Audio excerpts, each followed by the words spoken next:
declarando aberta essa sessão, a 18ª sessão, por videoconferência da 7ª Sessão Civil, declaro aberta e indago aos ilustres pares com relação à sessão anterior, se tem alguma consideração a fazer. Não havendo, declaro aprovada e, dando início a esta 18ª sessão da 7ª Câmara Civil, eu vou adiantar o seguinte: o primeiro processo da pauta, que é o relator desembargador Tairone José Silva, fica adiado. Eu vou anunciar o processo. É um embargo de declaração na apelação civil número 080-33-6246-2020, São José de Ribamar. Embargante, Roseli Ramalho Burnet Medeiros Garcia e Ademir Ortega Garcia. Advogado, Elido Santos Medeiros. Advogado, Meire Fran da Silva Andrade. Advogados, Bianca Marina Barros Jansen e outra, e o relator é o desembargador Tairone José Silva. Em virtude da ausência do desembargador devidamente justificada, este processo fica adiado para a próxima sessão. O doutor Eli Medeiros, que é advogado e está presente, está dispensado. Ok, agradeço aí a atenção, doutor, e um bom trabalho para todos, um bom dia a todos. Até a próxima semana, se Deus quiser. Um grande abraço. Obrigado, doutor. O processo também da pauta de número 2 também fica adiado. O relator também é o desembargador Tairone José Silva. Ele, aliás, aqui é quórum estendido, mas o desembargador Tairone me fez um pedido que eu adiasse, porque ele tem interesse de participar dessa sessão, certo? Não sei qual é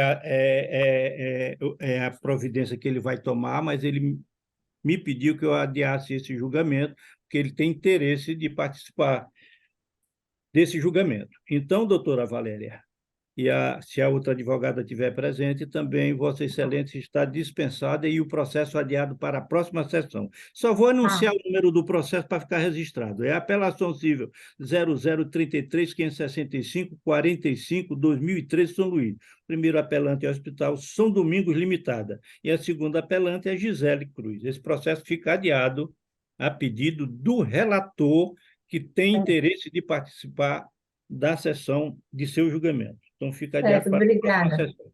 Obrigada, Obrigado. presidente. Obrigada a todos, um bom dia.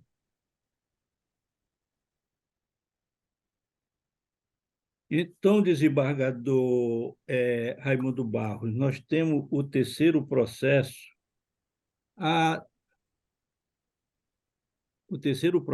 que é quórum estendido. Aqui o advogado é o doutor Roberto Charles.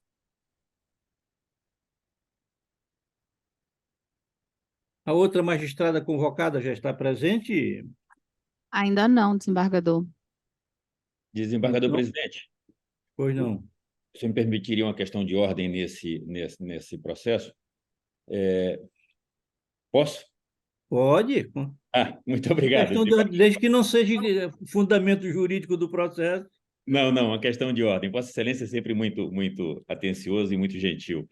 Desembargador, é uma questão de ordem, não é a intenção desse advogado, evidentemente, entrar num debate com Vossas Excelências, mas, assim, considerando que o desembargador Tairone está vinculado a esse processo e sempre há a possibilidade, na revisão da discussão da matéria, que o desembargador que já votou reveja o seu voto, ficaria aqui o pleito, se Vossa Excelência, evidentemente, aquecer, de que esse processo também seja adiado para que o desembargador Tairone possa participar do julgamento dele no quórum estendido, porque, assim, entendo que primeiro ele está vinculado ao processo, sempre há a possibilidade que ele mude o voto.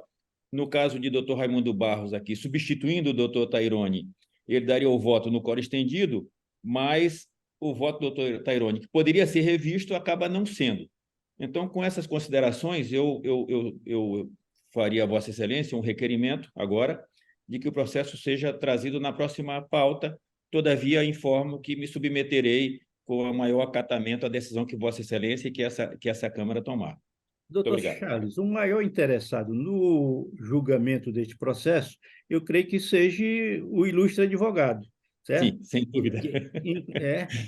Então, aqui no tribunal, nós já temos precedentes, né, da parte ter esse direito de pedir o adiamento quando verifica que há possibilidade de mudança de voto do relator ou de algum dos membros da respectiva Câmara, certo?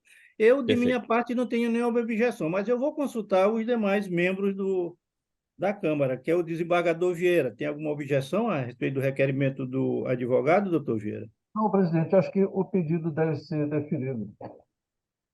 Doutor Raimundo Barros também acho que não se opõe, porque na Câmara dele já tem esse precedente, né?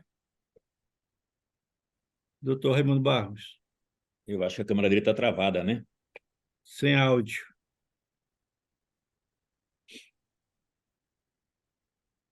Doutor Raimundo Barros, sem áudio.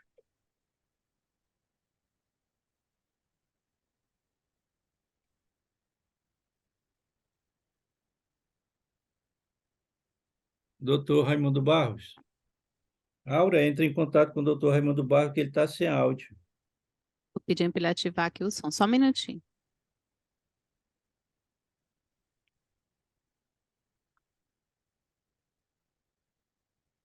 Então, ela consente. Em que ela consente, é? Mas Não aqui, né, presidente? Para mim seria bom.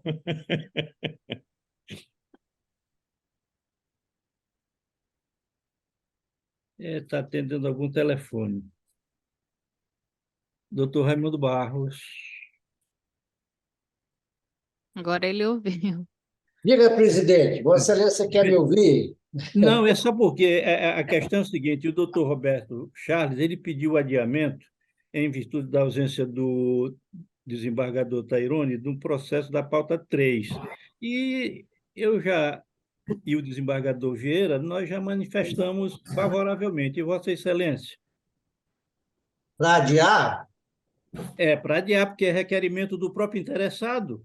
Desembargador Josemar, quem manda é o presidente, a gente só obedece. Não, mas de qualquer maneira, a democracia tem que existir em todos os lugares. Muito obrigado pela deferência, eu acompanho os dois colegas. Então, doutor Charles, o processo, só vou anunciá-lo e de logo já fica adiado para a próxima sessão. É a apelação civil número 00383132/2013, Lago da Pedra. E o apelante é Rui Fernando Ribeiro Filho e o apelado José Luiz Ferreira dos Santos Silva tem como relator Josemar Lopes Santos. Esse processo fica adiado para a próxima sessão a requerimento do advogado do apelante. Claro, eu tenho. Foram 8 processos. Perfeito, presidente. Eu agradeço a gentileza e a atenção. Aproveito para cumprimentar a desembargadora Ângela, que acabou de chegar. O desembargador Raimundo Barros também não tinha cumprimentado. Nos reencontramos novamente, né, desembargador Raimundo Barros, hoje pela tela.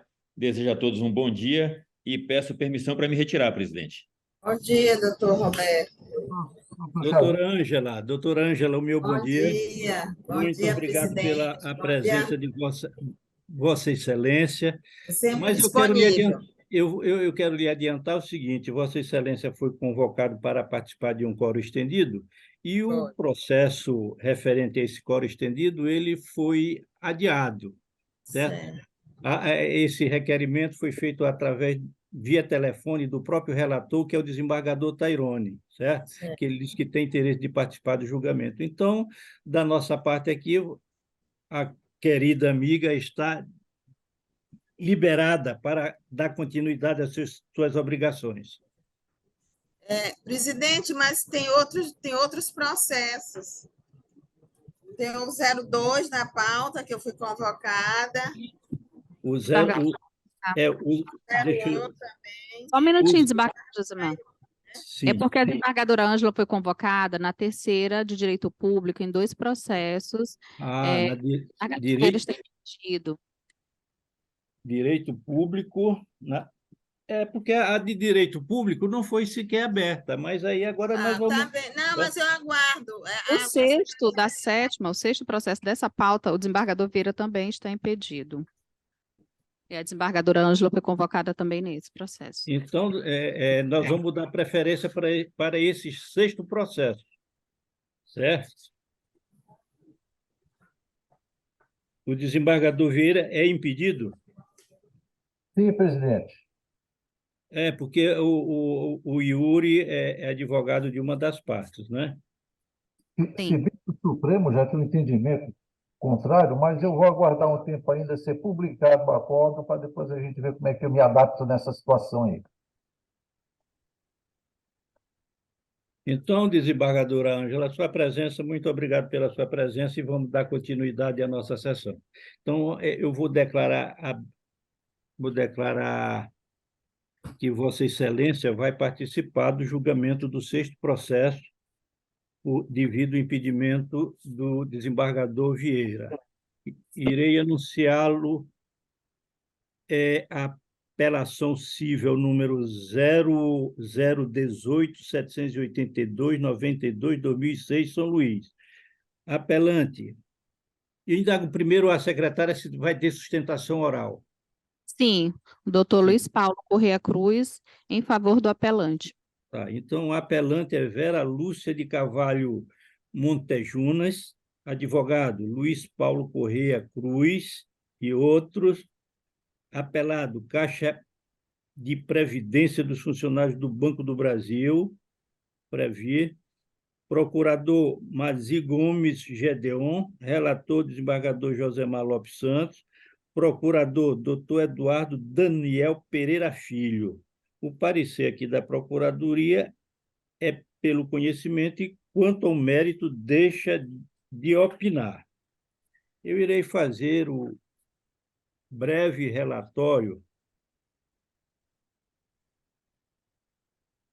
dizendo o seguinte: cuida-se de recurso de apelação interposto por Vera Lúcia de Carvalho Motejunas contra a sentença exarada pelo Juízo de Direito da 2ª Vara Cível do Termo Judiciário de São Luís, da comarca da Ilha de São Luís, que, nos autos da ação revisional ajuizado contra a Caixa de Previdência dos Funcionários do Banco do Brasil, PREV, julgou parcialmente procedentes os pedidos iniciais para afastar a incidência de juros capitalizados mensalmente sobre o saldo devedor do contrato impugnado, adequando o referido saldo ao valor de R$ 59.540,93. A apelante ajuizou a presente demanda visando a revisão de um contrato de financiamento imobiliário firmado com a apelada. A recorrente sustenta ter havido inobservância ao parecer técnico lançado nos autos, que aponta que a quitação do contrato com o pagamento a maior do valor de R$ 29.845,01. Pede a reforma da sentença para que sejam julgados integralmente procedentes os pleitos inaugurais. É o breve relatório. Com a palavra, a advogada, que deverá se identificar, mencionando o número de OAB e nome completo para as devidas anotações e terá o prazo regimental para a devida sustentação. Obrigado, senhor presidente. Luiz Paulo Corrêa Cruz, OAB Maranhão 12193. Senhor presidente, inicialmente meus cumprimentos aqui a Vossa Excelência, ilustre desembargador Raimundo Barros, que juntamente com a desembargadora Ângela abrilhantam essa Câmara hoje, neste dia. Excelências, eu não vou... Doutor Danilo, inclusive estava aqui hoje meu saudoso pai, ele viu aqui na tela, professor Aduvaldo, e mandou-lhe mandar um abraço, não poderia deixar de fazê-lo. Um bom dia a todos. Enfim, excelências, a questão aqui ela é de ordem um tanto objetiva, desembargadora Ângela, penso eu, e dessa forma minha sustentação oral também seguirá essa mesma objetividade. A minha cliente ela fez um contrato de financiamento por 6 funcionários do Banco do Brasil com a Caixa de Assistências e Previdência dos Funcionários do Banco do Brasil, a Previ. Porém, em ação revisional, foi contabilizado que, na verdade, além dela já ter quitado o saldo devedor do contrato de financiamento, ela já tinha pago a maior. E aí é que a gente entra no X da questão, que a sentença foi parcialmente procedente, reconhecendo o anatocismo e reduzindo o saldo devedor. Entretanto, com todas as venhas ao juízo de origem, não fora observado na integralidade a perícia técnica produzida em juízo, pelo próprio juízo. Por quê? A perícia técnica, basicamente, ela reconhece dois anatocismos. Um primeiro anatocismo, que é a tabela Price, juros compostos, juros sobre juros. Isso foi devidamente reconhecido na sentença. O outro anatocismo, onde o parecer técnico é bem claro, a perícia técnica, não sou eu, Luiz Paulo, que está dizendo isso, a perícia de um contador nomeado pelo juízo. Ele destaca, abro aspas, cabe salientar que o contrato apresentou durante algum tempo amortização negativa, o que por si só já configura outro tipo de anatocismo. Veja bem, desembargadora Ângela, a cliente faz um contrato de financiamento, ela paga a parcela e, ao invés de ter uma amortização positiva, você diminuir o seu saldo devedor do contrato de financiamento, está aumentando. Você está pagando e, ao mesmo tempo, o seu saldo devedor está aumentando. Com todas as venhas ao juízo de base, isso não foi verificado, né? Nós embargamos, nós ainda apresentamos embargo de declaração, mas ainda assim restou superado. E como que a questão pode ser definida? Porque as partes têm o direito de produzir provas. E nestes autos, a autora, nós apresentamos um laudo pericial, assinado também por um contador técnico especialista, que configura onde, além da quitação do contrato, ela já tinha pago a maior, mais que o devido, R$ 29.845,01. Essas, excelências, são basicamente o termo da apelação. A sentença já reconheceu a procedência, a ilegalidade do contrato, a discrepância, o desequilíbrio contratual financeiro deste contrato. Isso já está definido, a sentença já definiu isso. Entretanto, com todas as venhas, reconheceu um único anatocismo, que foi a aplicação da tabela Price, e não reconheceu a amortização negativa. Então, é nesses termos, esse é o pedido básico da apelação, para que seja reconhecido esse outro anatocismo, que é a amortização negativa, para o fim de seja declarada a quitação do contrato com esse pagamento a maior que ela já havia realizado, comprovado documentalmente nos autos. Excelência, eu agradeço a atenção de Vossas Excelências e estou à disposição aqui para qualquer esclarecimento de fato.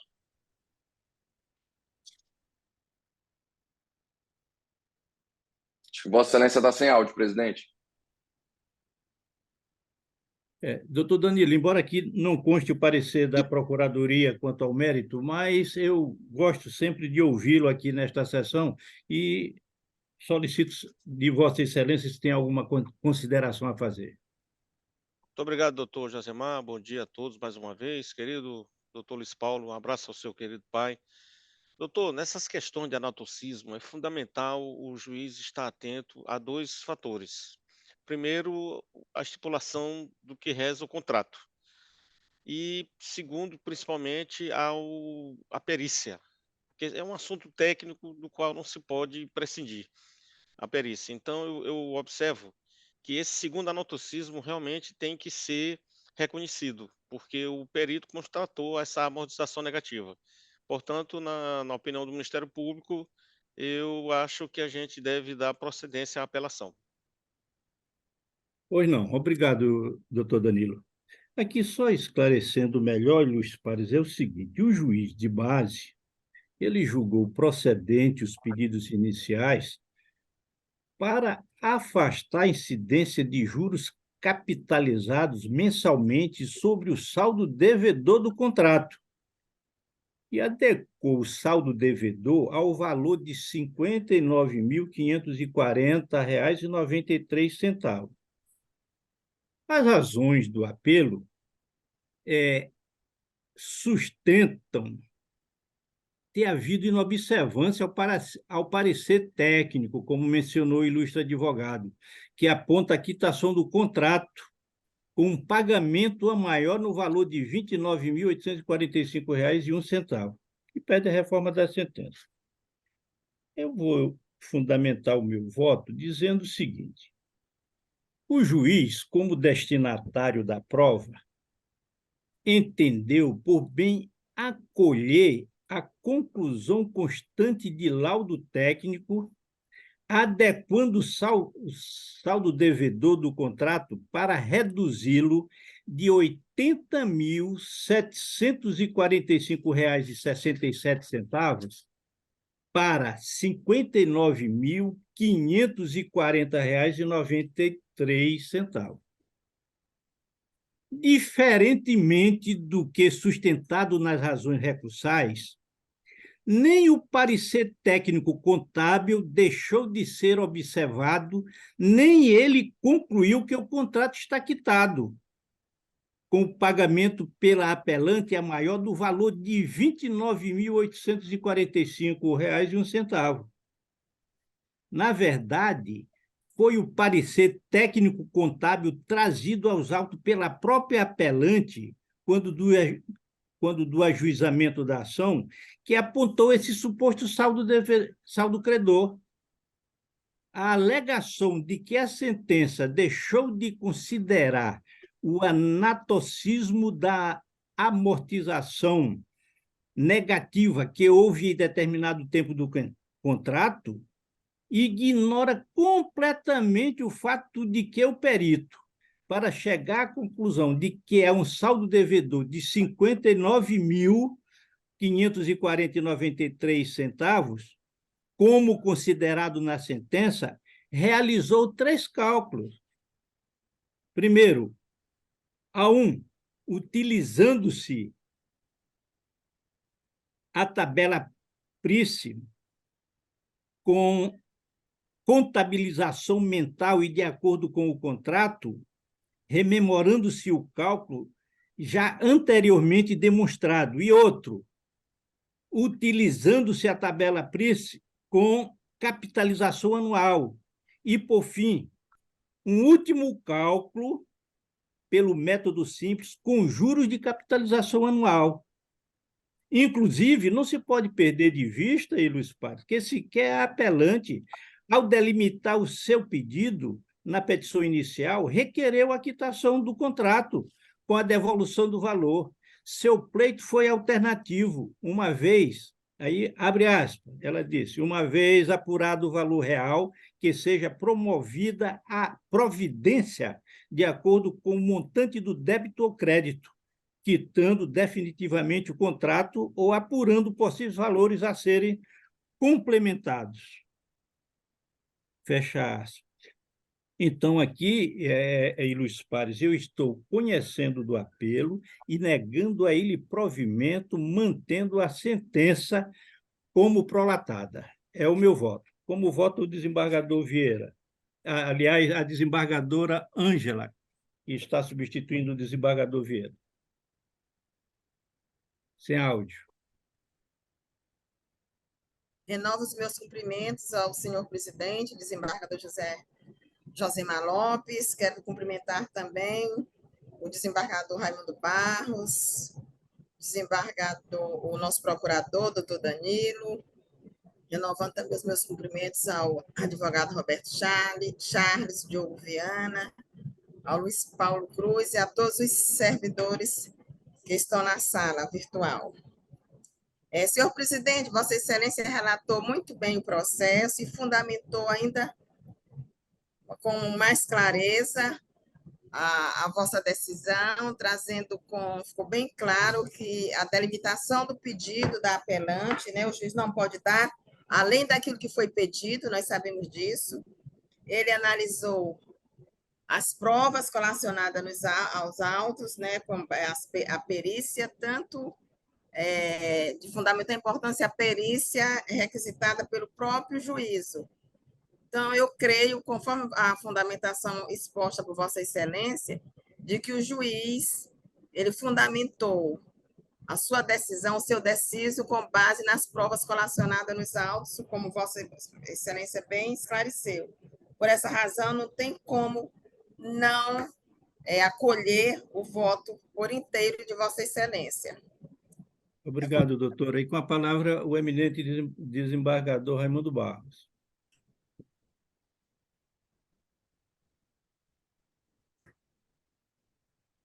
Desembargador Josemar, eu, assim, confesso que fiquei com algumas dúvidas. Porque o que Vossa Excelência decidiu aí é que essa pretensão recursal ela não estaria dentro dos pedidos contidos na ação, digamos assim, no pedido inicial, não é isso? Não, desembargador é porque a apelante alega que juntou um laudo pericial feito por um contador particular e entendeu que afetou o pagamento desse contrato e ainda existe um pagamento a maior que deve receber de 29.845,01. Só que o perito do juízo encontrou o contrário, do débito que importava em 80.745,67, com as reduções encontradas pelo perito, o débito importa em 59.540,93 e não em saldo credor. Senhor presidente, Vossa Excelência me permite um esclarecimento de fato, bem sucinto? De fato, uma questão de fato. Perfeito. Obrigado, senhor presidente. A grande questão aí é que a perícia, na verdade, adequou o saldo devedor de 80 mil para 59 mil, considerando apenas a redução, a retirada da tabela price. Isso, eu posso até ler aqui o relatório técnico. Não. Excluindo... Vossa Excelência já esclareceu a sua dúvida. Eu retorno a palavra ao desembargador Raimundo Barros. Obrigado. Esse esclarecimento dele aí foi importante, porque eu, particularmente, doutor Danilo, eu fui bancário no Banco Econômico. Comecei na Moles, depois terminei como funcionário do Banco Econômico. E essa tabela price, esse é um veneno. Não sei nem se ainda estão utilizando ela, porque ela, digamos assim, ela acumula juros sobre juros. Não tem quem pague dívida com base em tabela price. Assim, aqui numa visão um pouco, digamos assim, grosseira, vamos dizer assim. Mas como Vossa Excelência e o próprio advogado disseram que retiraram a incidência da tabela price, né? E com apenas, digamos assim, os outros acréscimos com base em juros legais, se tivesse a incidência da tabela price, eu iria votar pela sua retirada, porque entendo que nos dias atuais, olha, naquele tempo, nos idos de 79, 80, até 82, quando eu trabalhei no banco, eu calculava as dívidas dos mutuários, que a gente chamava à época, com base na tabela price. E eu lhe digo, eu ficava com pena do cidadão. Ficava. Eu digo assim, é difícil. Até porque naquela época a inflação era 30% ao mês. E mais os juros, então ele não pagava nunca. Entendeu? Mas se foi retirada a incidência da tabela price, eu não vejo razão nenhuma para não acompanhar o voto de Vossa Excelência. Eu acompanho. Obrigado, desembargador. Anunciando o julgamento, Aurélio, apelo conhecido e negado a ele provimento por unanimidade, em desacordo com o parecer ministerial adequado apresentado em banca. Senhor presidente, eu peço licença para me retirar e agradeço a atenção de todos. Um bom dia a todos. Bom dia, doutor. Obrigado pela sua sustentação. Prosseguindo com o nosso julgamento, Aura, vamos retornar à pauta normal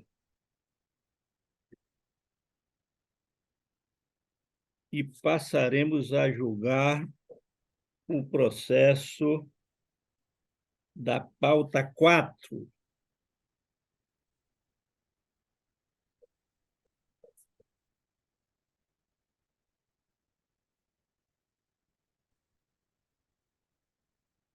Pauta de número 4. Deixa eu ver o processo aqui.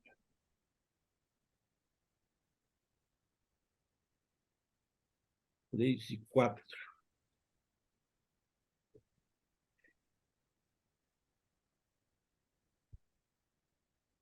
Esse processo tem sustentação oral? Os advogados não compareceram, Excelência. Então, irei anunciar o processo. Doutor Vieira, a doutora Ângela, desse processo, está dispensada de participar. Doutor Vieira e desembargador Raimundo Barros. É a apelação civil número 083-7348-02-2019, São Luís. Apelante, Pedro Mateus da Silva Araújo Souza.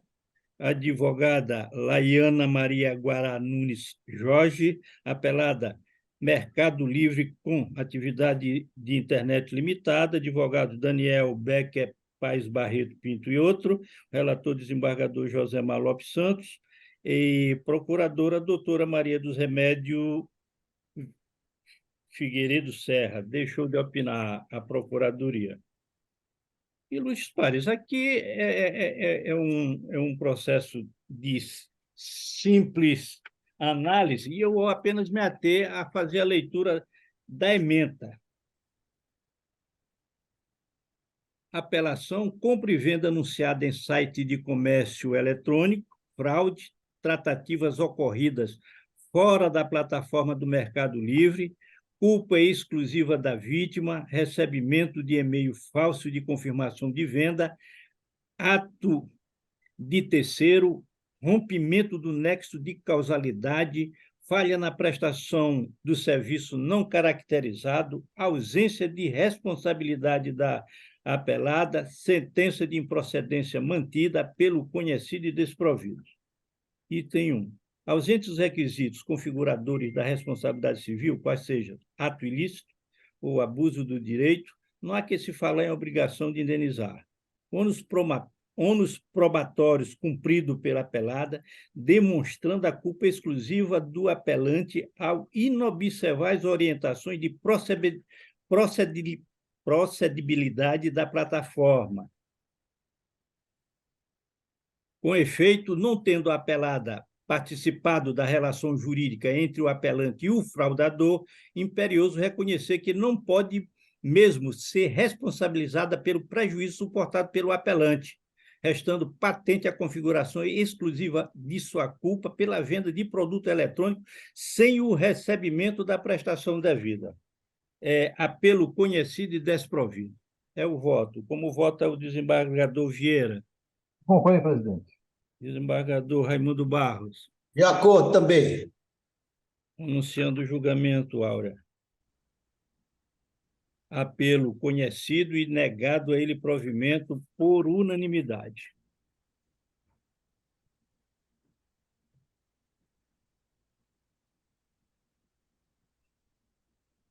O quinto processo foi adiado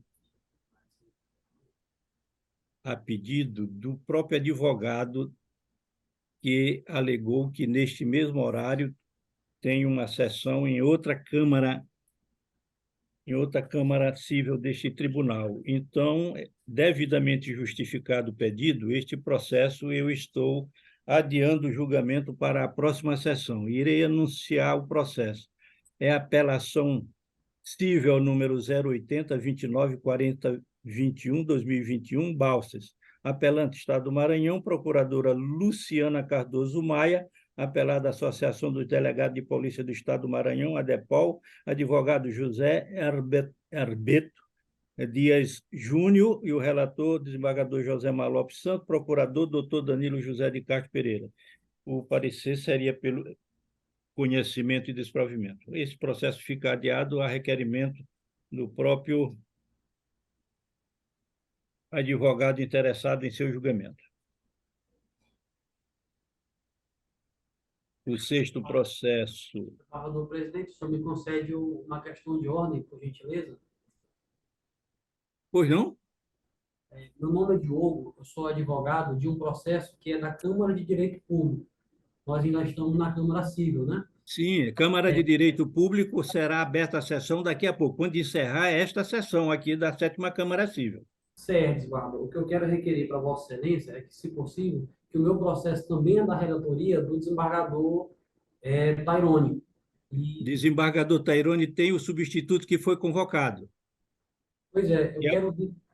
Aguardo, não. Eu Tem que queria aguardar. requerer O que o objeto desembargador Raimundo Barros está substituindo o desembargador Tairone nesta sessão. Aguarde a abertura da sessão de Direito Público. Presidente, só esclarecendo que nos processos em que o ilustre doutor desembargador Tarani é relator, esses não haverá. Não, ele não é relator, não, desses processos. São apenas dois processos da sessão de Direito Público, e quem é o relator sou eu, desembargador Raimundo Barros. Muito bem, estou aqui às ordens.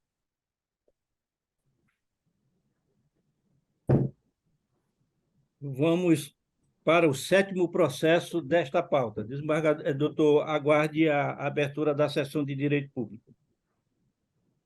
Eu irei anunciar o processo. É a apelação civil número 084-96-1858-2019, São Luís. Primeiro apelante, Estado do Maranhão, procurador Carlos Henrique Falcão de Lima. Segundo apelante, município de São Luís, procurador Felipe Castelo Branco de Abreu.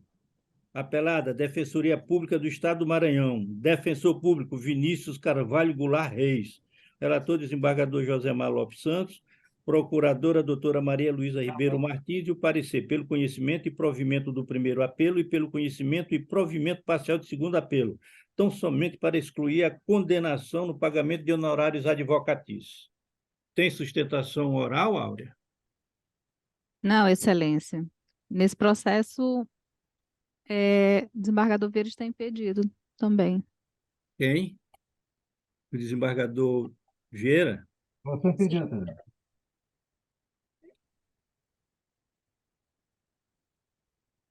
A doutora Ângela foi convocada também para este processo? Sim. Hein? Foi. Sim. Tá. Doutora Ângela está presente, né? Estou sim, presidente. Como não vai haver sustentação oral, eu vou resumir o meu voto o máximo possível. Aqui, ilustres pares, é uma ação civil pública proposta pela Defensoria Pública Estadual em face do Estado do Maranhão e do município de São Luís, a fim de compelir os referidos entes federados a ampliarem os serviços de cirurgias cardíacas nos hospitais Carlos Macieira e Procárdio. Aqui a sentença de base acolheu os pedidos, condenou o município de São Luís, Estado do Maranhão, a ampliarem os serviços de cirurgias cardíacas nos referidos hospitais, no prazo de 12 meses. Primeiro apelo, que é o Estado do Maranhão, requer a reforma integral da sentença, sob o fundamento de que a pretensão do apelado invade o campo de discricionariedade administrativa. Segundo apelo, que é do município de São Luís, alega preliminarmente a ilegitimidade passiva e, no mérito, requer a improcedência dos pedidos contidos na peça inicial. Apreciando primeiro essa preliminar alegada pelo segundo apelante, segundo, alega que não tem legitimidade, como já mencionei, pois, segundo alega, nenhum dos hospitais que supostamente apresentam problema em seu atendimento são municipais. É a alegação do segundo apelante. Contudo,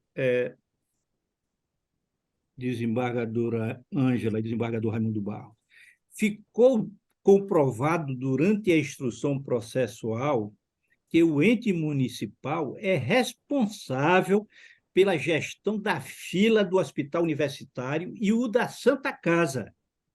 Aí tem ofícios nos autos que comprovam que existe 2 convênios entre os hospitais e o segundo apelante. Aí tem o convênio 004-2019, SEMUS Santa Casa de Misericórdia. Outro convênio 002-2019, SEMUS, HU e UFMA. Então, não há que se falar aqui, no meu entender, em legitimidade passiva. Eu estou indeferindo essa preliminar. Como vota o desembargador Raimundo Barros, Acompanho. desembargadora Ângela. De acordo, senhor presidente, com o voto de Vossa Excelência. Preliminar, portanto, indeferida por unanimidade. Ilustres pares, aqui o cerne principal desses recursos cinge-se apenas em analisar se deve ser reformada a condenação dos apelantes em ampliar os serviços de cirurgias cardíacas, bem como obrigá-los a tomarem providências necessárias para reduzir o tempo máximo de espera para obtenção do procedimento de cirurgia cardíaca e apresentarem a lista atualizada de espera para as referidas cirurgias.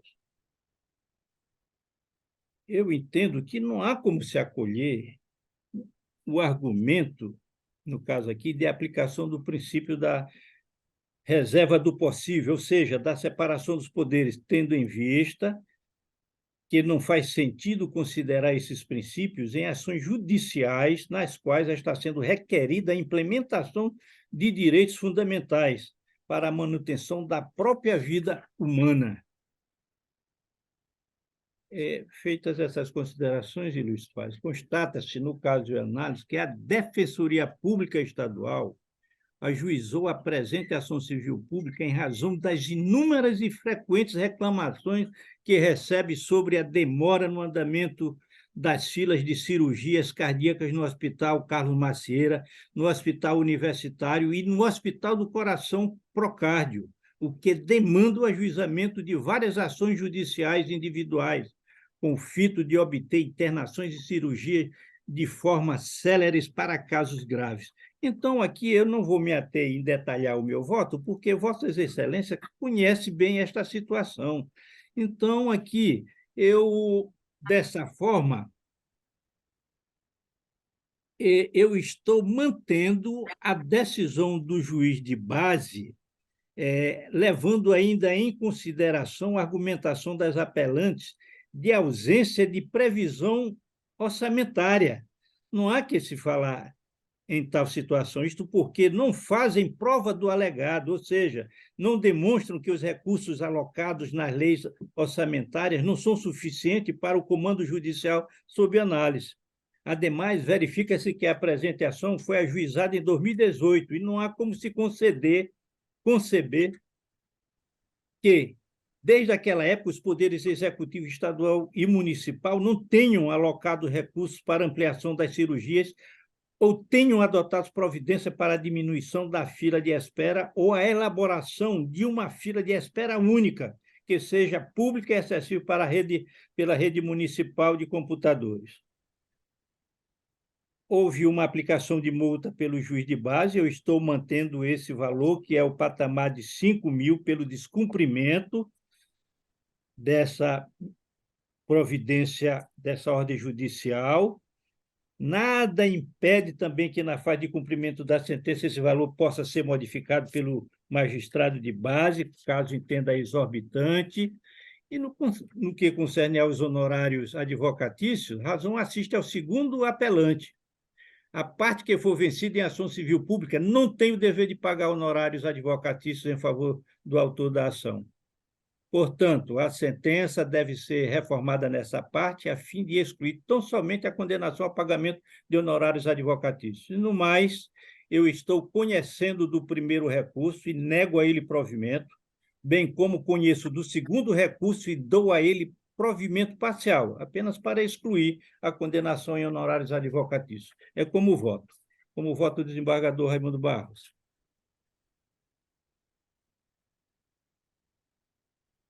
Presidente, eu gostaria de ouvir aí o doutor Danilo, porque esse parecer do Ministério Público é contrário aí um pouco ao entendimento de Vossa Excelência.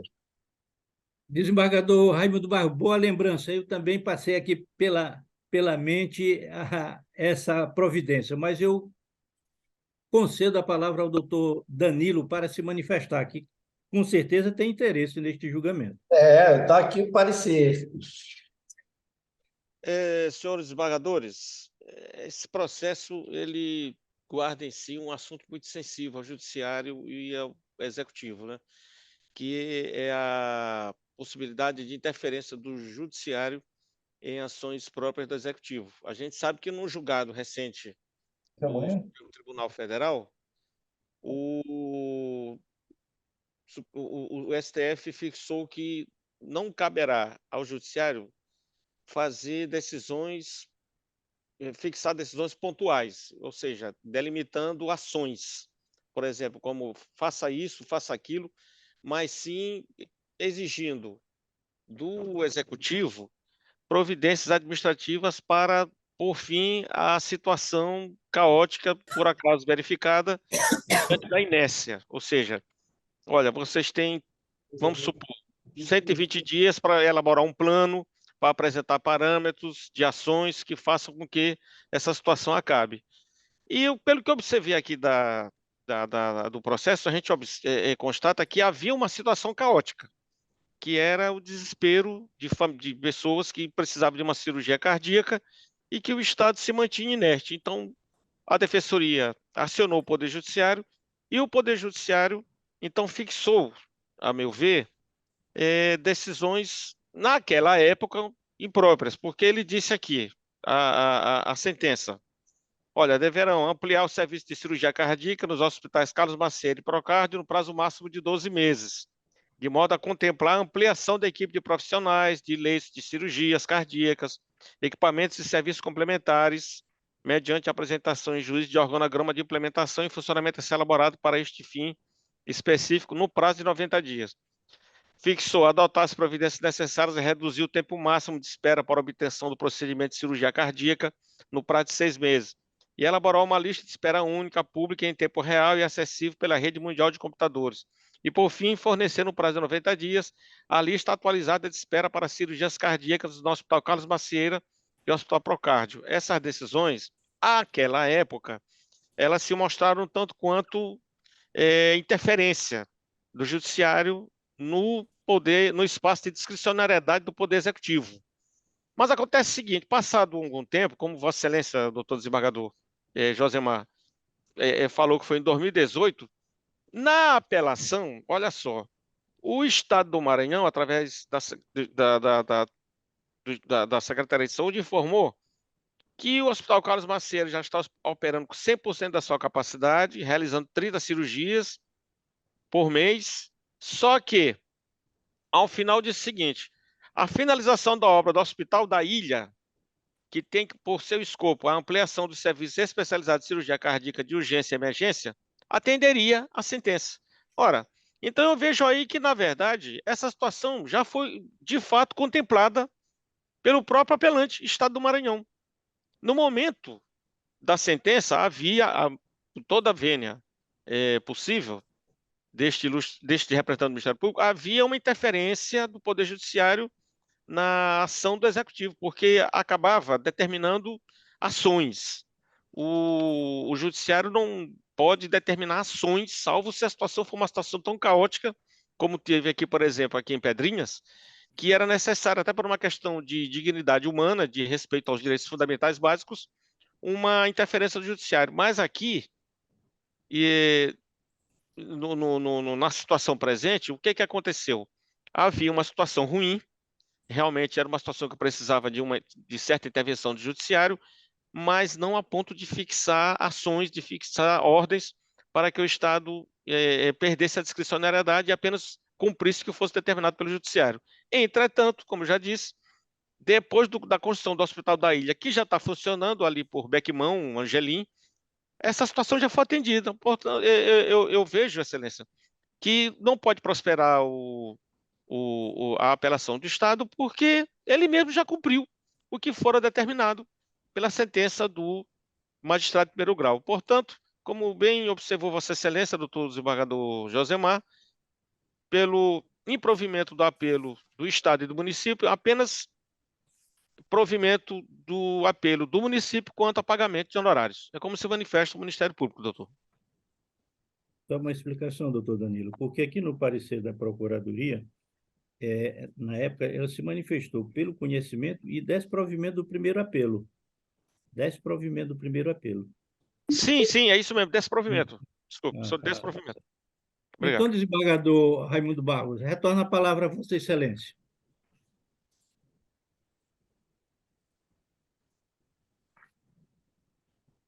Doutor Danilo, o parecer era pelo provimento do apelo do Estado, pelo menos é o que consta aqui na ata.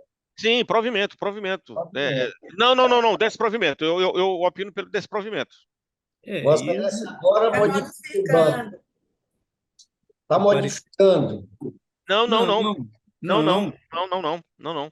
O parecer é pelo improvimento do apelo do Estado. Improvimento. Mas Desembargador aqui tem Raimundo Barros. provimento. Doutor Raimundo Barros. Ou não, presidente, pode O falar. parecer do Ministério Público, lançado no processo, é esse o que o doutor Danilo está manifestando nesse ato. É pelo conhecimento e desprovimento do primeiro apelo e dando parcial provimento do segundo para excluir a condenação em honorário de advogado. É porque eu estou lendo aqui o que está no texto da ata, diz assim, da publicação da pauta, pelo conhecimento e provimento do primeiro apelo, e pelo conhecimento e provimento parcial do segundo apelo. Então, somente para excluir a condenação ao pagamento de honorários. Eu não vi o parecer, eu estava apenas lendo aqui a publicação da pauta.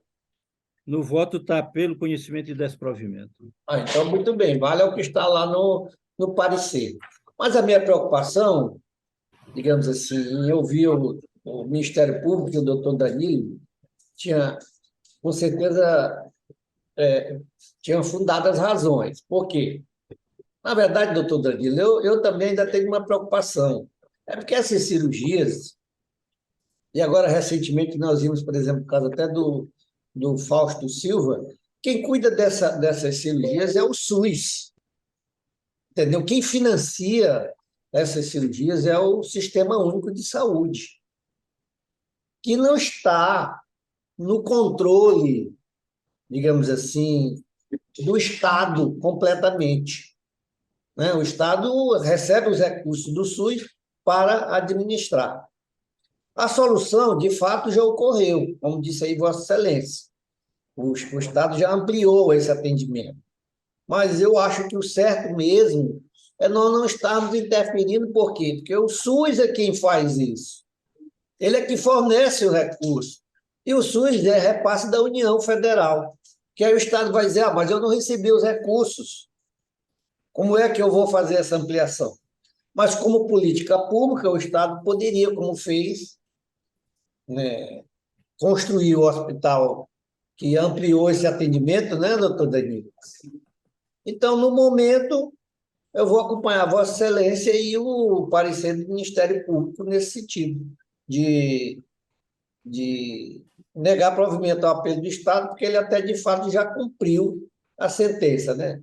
E retirar os honorários, até porque não é só a questão da improbidade, mas a Defensoria não tem direito a honorários contra o Estado, ao que eu sei, né?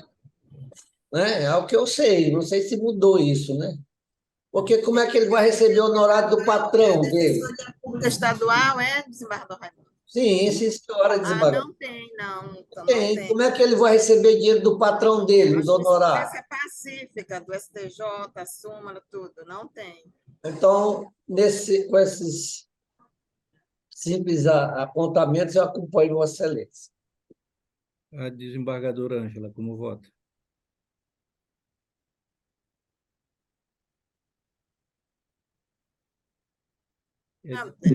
Minha assessora está dizendo aqui que tem um julgado recente, agora de junho, do STF, né? Que mudou o entendimento, desembargador Raimundo Barros, que disse que é cabível, sim. De que dia é? Eu iria mencionar isso aí, desembargadora Ângela. Tanto o municipal como o estadual têm por obrigação de recolher honorários advocatícios em favor da Defensoria. Assessorando. Eu particularmente, eu acho uma contradição, né? Porque é como se o meu funcionário, além do salário, me cobrasse uns honorários, né? Me parece estranho. Mas o STF mudou de entendimento, porque realmente era... com repercussão geral, tema 1002. Então, vamos acompanhar aí por causa se trata de improbidade. Tá? Então, eu acompanho o desembargador Josemar. Anunciando o julgamento, Áurea, primeiro apelo conhecido e negado a ele provimento, bem como conhecido o segundo apelo e dado a ele parcial provimento, então somente para excluir a condenação dos honorários advocatícios. Pois não. Permita só uma observação aí, que eu acho que Vossa Excelência poderia, na parte dispositiva do voto, dizer o que disse o doutor Danilo, que o próprio Estado já atendeu a essa ampliação de atendimento. Então, de fato, ele já cumpriu com certeza. Não tem perda de objeto com relação ao Estado? Não, eu acho que ele cumpriu, pronto, assim.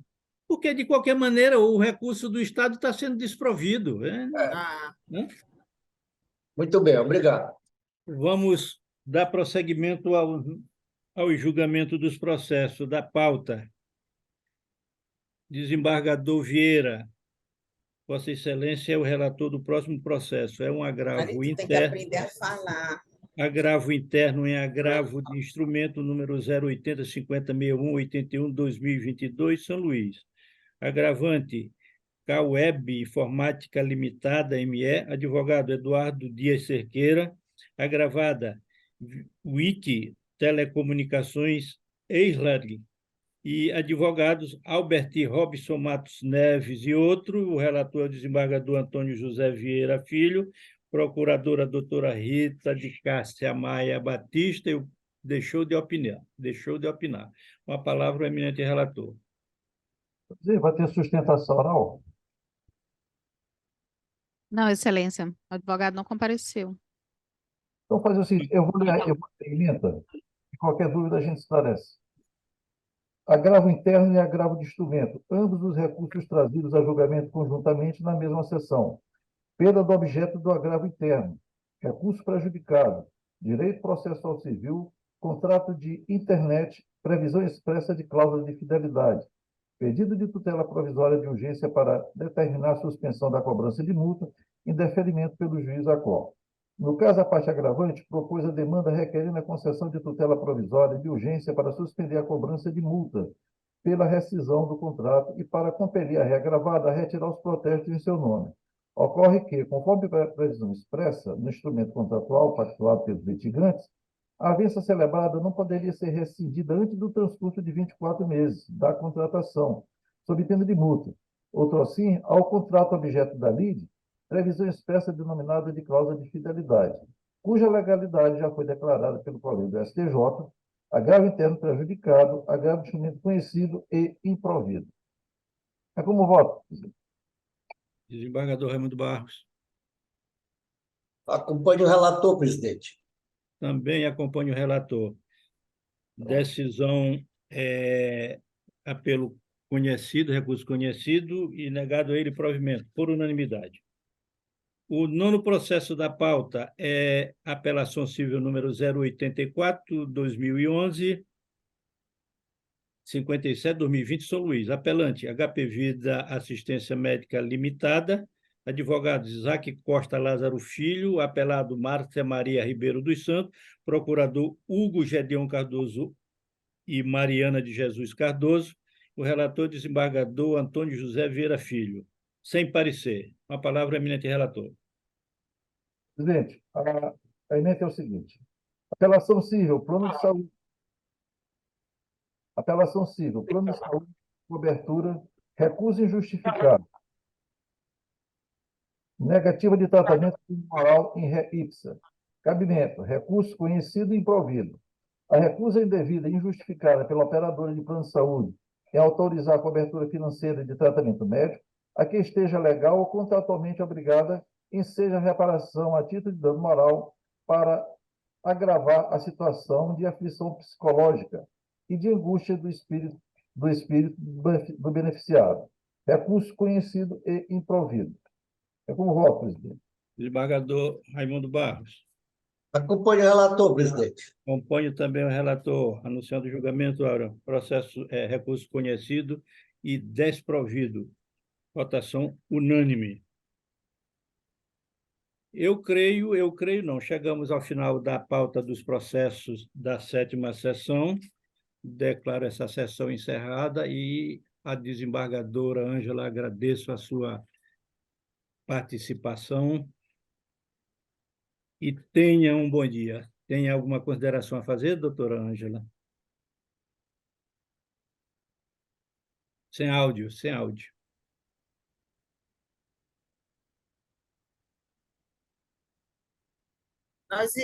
Porque eu também fui convocada para a sessão de direito público, Nessa sessão, na sétima sessão, Vossa Excelência tem alguma consideração a fazer? Da só sétima? agradecer a compreensão de todos, e é um prazer integrar essa Câmara, né, e quando precisar, estou à disposição. Vossa Excelência está convocada para participar da sessão de Direito Público, que neste ato declaro aberta e irei anunciar o primeiro processo.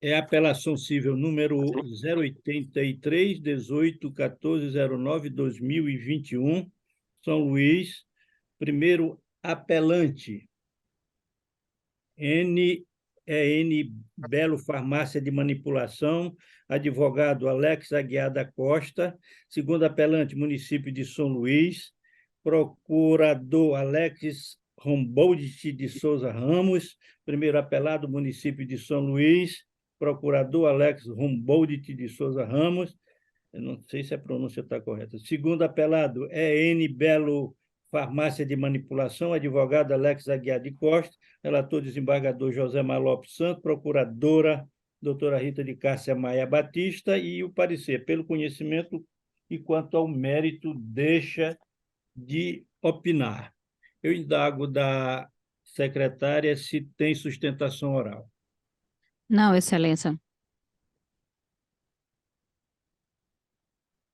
Áurea, só um adendo aí, essa sessão não houve nenhuma consideração com relação à ata anterior, fica a mesma aprovada, e, não havendo sustentação oral, ilustres pares, no meu voto, eu digo o seguinte: aduz a primeira apelante, que é a tal N Belo Farmácia de Manipulação, que tomou conhecimento da existência de 2 autos de infração lavrados contra si, relativo a débitos fiscais, cujo fato gerador remontam os anos de 2013 e 2014, sem jamais ter sido notificada para se defender. A sentença julgou procedente em parte o pedido, tão somente para determinar a nulidade dos autos de infrações. A primeira apelante, que é a N Belo, ela requer que os honorários sejam arbitrados na forma do artigo 85, parágrafo 2º, 3º, 4º e 6º do CPC. Segundo apelante, que é o município de São Luís, defende o provimento do recurso para o fim de reformar a sentença, restaurando a validade dos autos de infração questionados nos autos. Antes de passar o meu voto, eu passo a palavra ao ilustre doutor Danilo, se tem alguma consideração a fazer. Excelência, crédito fiscal ele tem validade para ser constituído por 5 anos. Eu vejo aí que é uma prescrição. Eu não conheço os autos, mas, na verdade, não fui eu que trabalhei nesse processo, mas me intranquiliza o fato desse crédito tributário se reportar a um fato gerador de 2013, mais de 10 anos atrás. Não sei se foi esse foi essa a constatação do juiz de primeiro grau, mas eu só faço apenas essa observação, que crédito tributário tem prazo para ser constituído. Aqui, doutor Danilo, o juiz de base, em sua sentença, apenas julgou procedente o pedido e determinou a nulidade desses autos. É o que está sendo discutido, e no meu voto não foi analisada essa questão de prescrição, porque, na realidade, está configurada a nulidade desses autos, certo? Porque essa notificação do contribuinte foi feita via edital sem as formalidades legais, porque o Código Tributário Municipal estabelece que a notificação por edital será admitida quando os demais meios restarem infrutíferos, né? E na espécie não restou demonstrado o prévio esgotamento dos meios ordinários de localização do contribuinte. Eu estou mantendo essa nulidade, certo? Agora, com relação ao arbitramento dos honorários, a primeira apelante, ela, no caso, a sentença estipulou os honorários em 800, sobre o valor da causa. E essa matéria já se encontra pacificada pelo Superior Tribunal de Justiça, quando o julgamento de recursos repetitivos, que aqui tem os números 18, gerou a tese firmada no tema 1076. E conforme o CPC, observando que o valor atribuído à causa aqui excede 200 salários mínimos, o valor da causa, deve os honorários advocatícios ser arbitrados no percentual mínimo de cada faixa dos incisos do parágrafo 3º do artigo 85 do CPC. Observar também essa regra do parágrafo 30 do mesmo dispositivo legal.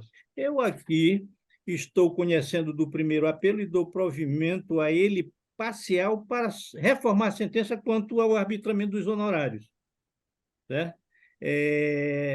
Que deverá ser fixados no percentual mínimo, com essa faixa que eu acabei de mencionar. E estou conhecendo do segundo apelo e negando a ele provimento, para manter a sentença em todos os seus termos. É como voto. Desembargador Raimundo Barros. Acompanhe, presidente. Desembargadora Ângela. De acordo, senhor presidente, com o voto de Vossa Excelência. Anunciando o julgamento, Áurea.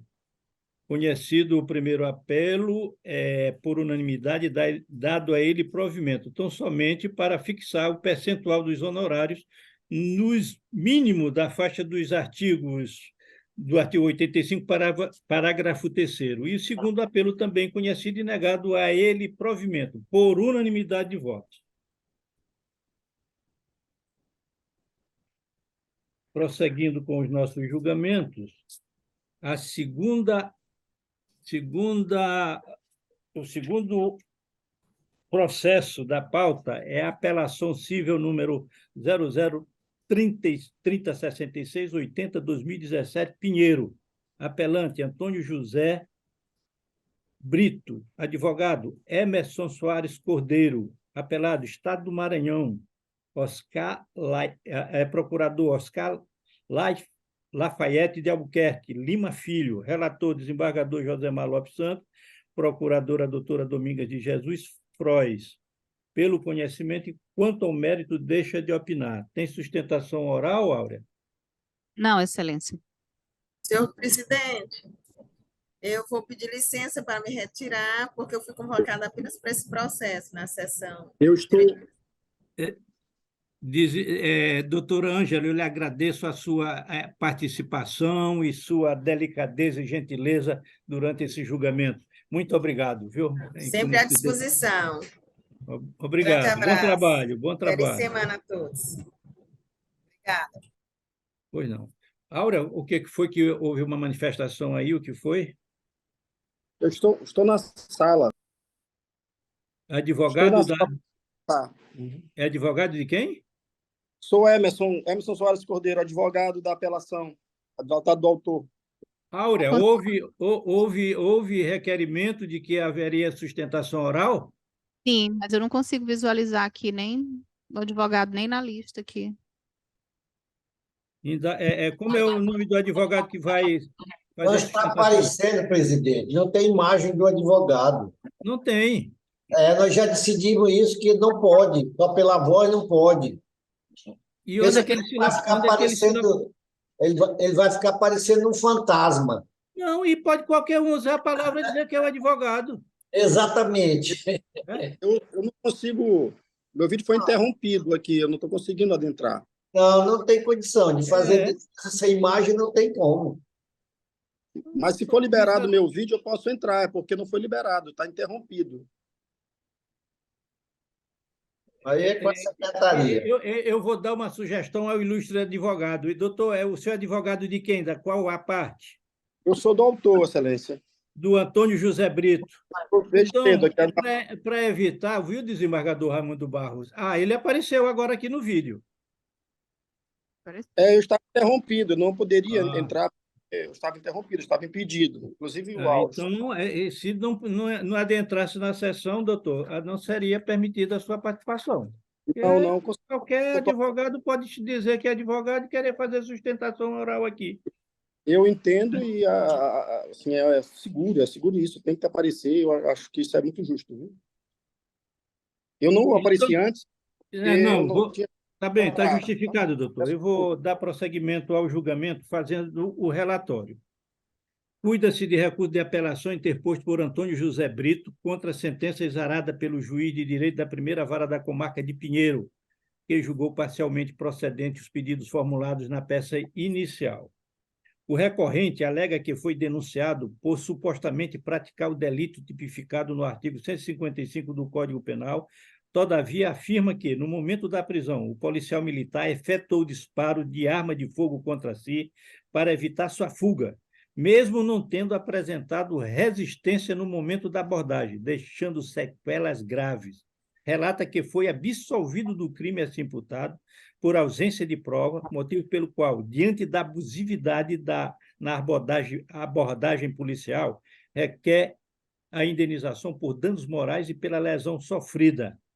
O apelante requer o provimento do apelo para o fim de majorar o valor arbitrado a título de danos morais para o valor de R$ 500 mil, bem como o pagamento de indenização no valor correspondente a 663 salários mínimos pela lesão que sofreu. É o breve relatório. Com a palavra, o ilustre advogado que se identifique, número da OAB, nome completo, e terá o prazo para sustentação oral de acordo com as normas regimentais. Com a palavra, doutor. Bom dia, Excelências. Emerson Soares Cordeiro, OAB Maranhão, 7.686. Excelentíssimo senhor desembargador presidente, excelentíssimo senhor desembargador relator, excelentíssimo desembargador votal, excelentíssimo representante do Ministério Público, excelentíssimos servidores e demais colegas que estiverem presentes. Eu quero começar fazendo o apelo a todos e indicando que esse caso é de extrema gravidade.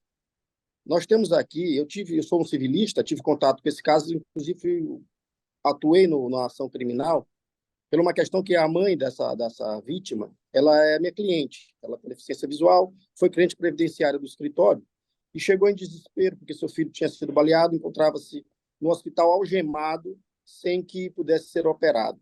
Com valor ínfimo, eu expliquei que não trabalhava na área criminal, mas queria tentar pelo menos viabilizar a sua operação.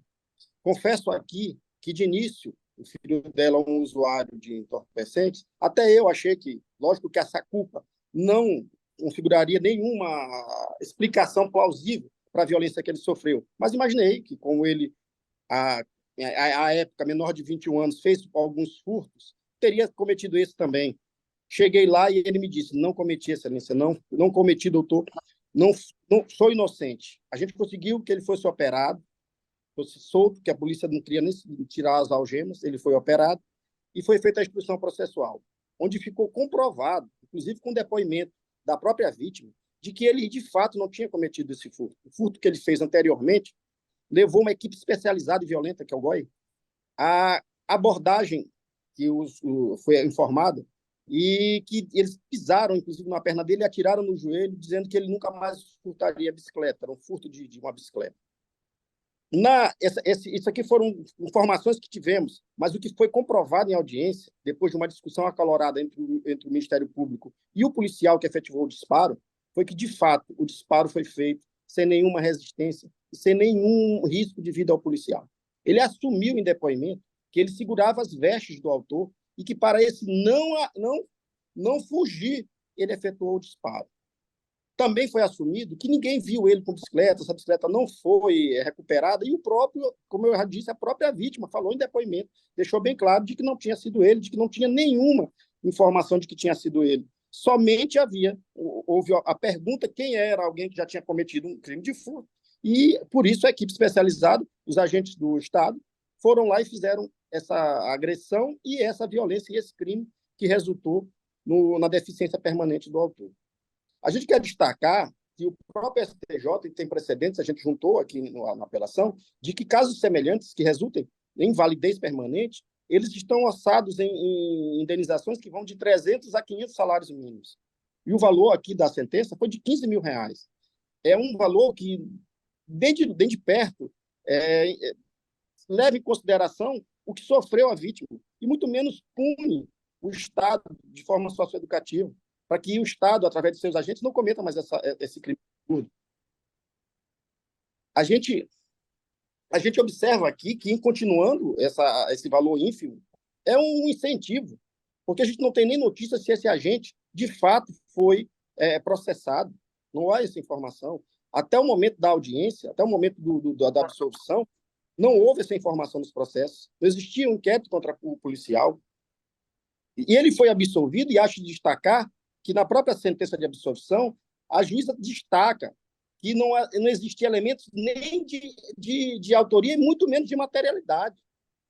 Para vocês verem como a prisão foi ilegal. O momento ele sofreu com a prisão, ele sofreu com a violência, ele sofreu com maus tratos, até a questão da operação, porque foi feita de forma tardia, porque a polícia mesma retardou, entendeu? Uma acusação leviana, falsa, e uma agressão e um crime absurdo, que nem mesmo, novamente, violentamente, o Estado se nega, inclusive, a punir o agente. Então, esse valor aqui é um valor irrisório. E a gente destaca aqui que a gente tem prova técnica. Aqui, a doutora Késia, através do laudo, demonstrou que ele tem uma lesão que foi ocasionada pelo disparo de arma de fogo, e ela é permanente. É permanente. Então, essa violência resultou no autor uma invalidez permanente. Fora tudo que eu já disse aqui, a prisão foi ilegal, a permanência dele preso foi ilegal, a situação que ele foi exposto foi ilegal, e esse valor é um valor totalmente irrisório e incompreensível. No mais, a sentença é perfeita, mas em relação à valoração, ela foi absurdamente injusta.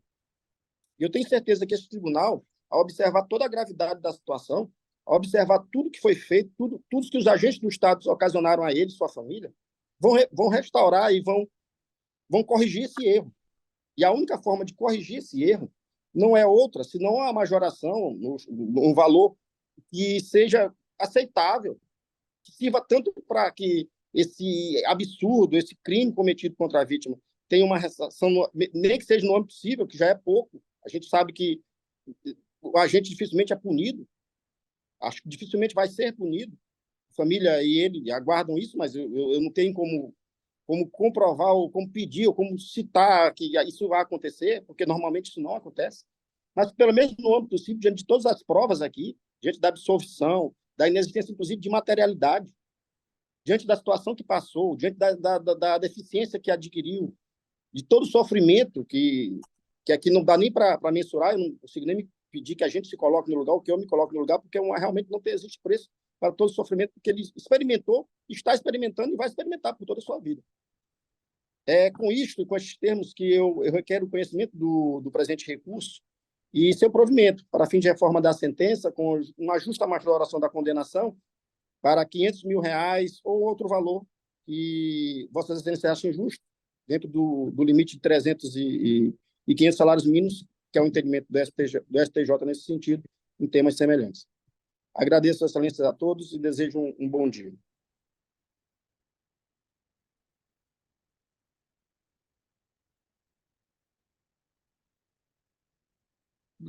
Doutor Danilo, tem alguma manifestação a fazer?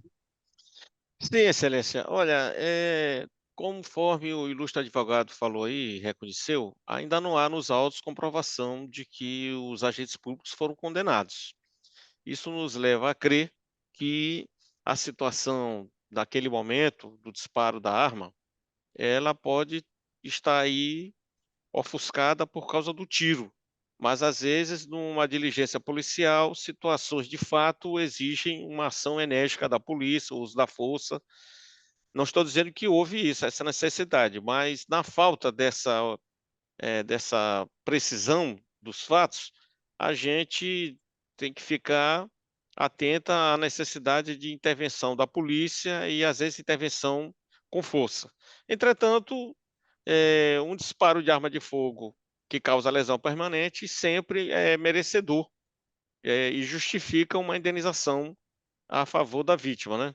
Então, Excelência, atento ao princípio da razoabilidade, que é a proibição do exagero, eu me manifesto pelo seguinte: uma majoração de uma indenização por danos materiais e também a fixação por danos morais, de acordo com os parâmetros que Vossas Excelências, senhores julgadores, com certeza irão fixar, levando em conta que, primeiro, houve um disparo de arma de fogo, mas não se pode precisar se esse disparo foi puramente por maldade, por dolo específico, ou se, diante das circunstâncias, foi necessária a intervenção com mais força. Fica aí a critério de Vossas Excelências, que, como bons jogadores, com certeza saberão fixar esse parâmetro, essas indenizações nos melhores moldes. E é como se manifesta o Ministério Público, pelo provimento parcial do apelo.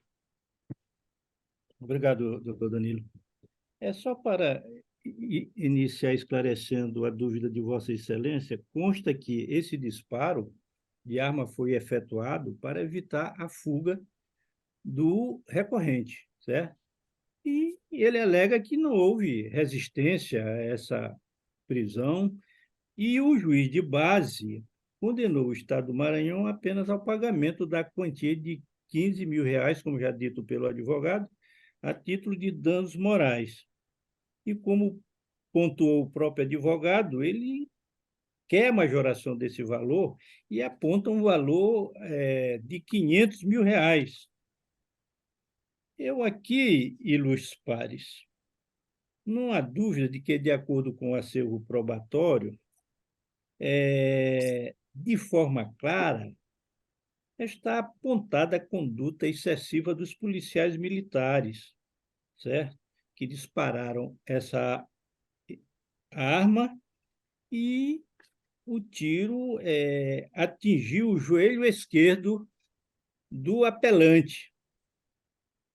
Ocorre o seguinte: levei em consideração uma situação narrada no documento, no próprio laudo pericial, que existe uma pergunta no seguinte sentido: qual a data aproximada do início da incapacidade? E a resposta foi a seguinte: data do início da incapacidade, 2012. Consta que essa incapacidade, portanto, ocorreu em 2012, enquanto que o evento danoso do presente narrado nesta ação ocorreu em 2013. Então, aqui eu estou entendendo que o valor fixado pelo magistrado de R$ 15.000, deve ser mantido. E, com relação ao outro pedido de indenização referente a lucros cessantes, que eu entendi, não fez prova. O recorrente não fez prova a ensejar a referida indenização. Então, aqui, eu entendo que o pleito deve ser indeferido com relação a essa indenização de lucro cessante. Eu estou conhecendo da apelação e negando a ela provimento. É como voto. Agora, também não vai me custar, depois de ouvir os componentes da Câmara, a respeito desse valor de R$ 15.000. Por enquanto, eu estou mantendo a decisão do juiz de base. Como vota o desembargador Vieira? Senhor presidente, não há dúvida de que houve um dano causado ao postulante. E eu creio também que R$ 15.000 que foi condenado a pagar é uma quantia muito irrisória. Afinal de contas, embora que eles estivessem em fuga, empreendendo fuga, mas uma bala é uma coisa que traz sequelas, né? Independente do dia e hora. Eu acredito que 15 mil reais é pouco. Possivelmente, eu entenderia que 80 mil reais seria o suficiente. É o seu voto? É como voto? Desembargador Vieira, Desembargador Raimundo Barros. eu faço uma sugestão dentro aí dessa discussão do valor, em relação ao voto do desembargador Josemar, nenhum reparo, mas essa discussão sobre o valor, eu acho que nós temos fixado aqui na Quinta Câmara, para eventos morte, 80 mil, e para eventos dessa natureza, 40 mil reais. Entendeu? Então, a minha sugestão é que a gente pudesse aumentar para 40 mil reais, dentro dos parâmetros que a gente tem utilizado. Entendeu? Eu manifestei no final da minha voto. Pode fazer aí uma... Eu disse que estou apto a acolher a sugestão. Então, nós vamos encontrar um denominador comum. Eu entendo que o valor de 80 mil, como o desembargador Raimundo Barros já apontou, afeta mais a uma situação de última consequência, que é a morte. Né? E essa sugestão do desembargador Raimundo Barros, desembargador Vieira? Até porque isso vai ser atualizado, não vai ser os 40, entendeu? Então, eu vou fazer o seguinte, eu vou acompanhar o entendimento do desembargador Raimundo Barros. Muito obrigado. Então, eu vou adequar o meu voto e manter a condenação, majorar essa condenação para 40 mil reais. Né? Então, anunciando o julgamento, Aura, apelação conhecida e dada a ela provimento... Parcial, provimento. Provimento parcial, para o fim de majorar o valor da condenação em danos morais para 40 mil reais. Votação unânime. Né? Apesar da minha declaração, mas eu estou acompanhando o voto dos eminentes. Até o Ministério Público acompanhou também. De acordo com o parecer ministerial. Também. Viu, doutor Danilo? Obrigado a todos, viu? Bom dia a todos, bom trabalho. Bom dia. Vamos passar para o último julgamento do processo desta pauta, que é a sessão número 2 da Terceira Câmara de Direito Público. O relator é desembargador Tairone e este processo fica adiado. Só irei anunciá-lo.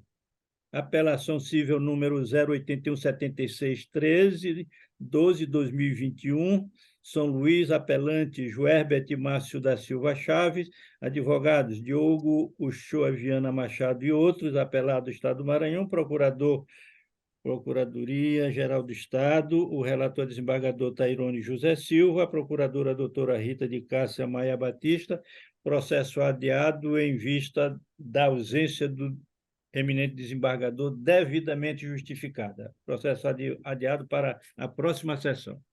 Ilustres pares, chegamos ao final dos nossos trabalhos.